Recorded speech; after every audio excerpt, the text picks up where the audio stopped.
Bonjour et bienvenue aujourd'hui sur le site industriel de la Seine-sur-Mer, à Robert-Brun, exactement sur le site de l'Oxam, où nous sommes aujourd'hui pour tester les sirènes des chantiers.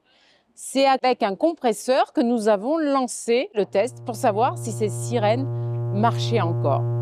Et c'est un grand moment d'émotion puisque nous sommes accompagnés des amis du laborieux, des anciens des chantiers navals, qui, depuis des années, n'ont pas entendu ce son qui les a bercés toute leur vie. Ce sont des sirènes qui ont accompagné la vie de milliers de gens sur notre territoire sénois, que ce soit les ouvriers qui travaillaient sur place, que ce soit leurs familles, que ce soit les gens dans leur environnement, puisqu'en vérité, ces deux sirènes étaient tournées l'une vers les Sablettes et les quartiers sud et l'autre vers le quartier nord et vers Berthe. C'était l'appel tous les matins pour les ouvriers, 6h45, 6h50, 7h, puis une pause le matin, puis on quittait les lieux à midi et on revenait 13h45, 13h50, 14h. Et puis on débauchait autour de 17h. Et tout ça, 10 fois par jour, le son de ces sirènes retentissait dans le paysage sénois et appelait les ouvriers ou leur donner l'occasion d'aller faire un break ou de quitter les lieux. C'est un moment d'émotion puisque, en fait, c'est une forme de symbole sénois. C'est un peu le clocher, notre clocher sénois. Alors, on avait le pont mobile qui était érigé comme le clocher et les sirènes qui étaient les cloches et qui résonnaient dans la ville entière. Donc, c'est un grand moment d'émotion. Tout le monde s'est joint à nous. Marc Lefebvre, qui est le président de l'association du Laborieux, est à l'initiative de cette sortie de ces deux sirènes qui étaient au patrimoine municipal.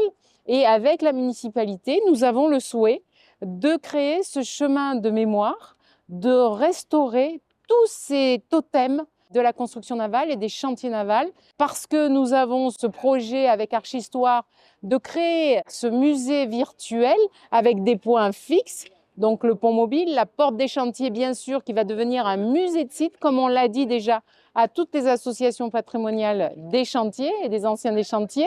Et puis nous avons le laborieux qui est en pleine renaissance et aujourd'hui, en plus d'avoir les images et le fonctionnement, on a aussi le bruit qui nous replonge dans cette histoire. Donc je suis très heureuse aujourd'hui d'être sur le site pour ce grand moment d'histoire sénoise.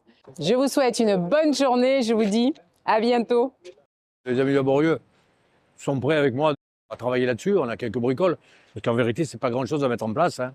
Donc on le fera volontiers. Quand on les a vus, on a dit « c'est ça, là ?» Alors tout de suite, j'ai fait comme ça, là. J'ai regardé les branchements, j'ai compris que c'était de l'air comprimé. Je savais qu'au chantier de la Seine, tout le chantier de la Seine, il était équipé avec des tuyaux, avec de l'air comprimé. Et j'ai dit qu'il faut les tester. Ça m'a fait piquer les yeux. Plus que piquer les yeux. Ces sons-là, on les a entendus quand on était gamin, quoi. La Seine marchait au son des sirènes du chantier. Il y avait une sirène qui était à gauche, une sirène qui était à droite. Une sirène vers les Sablettes, on va dire, une sirène vers la Cité Berthe. On ne va pas recommencer.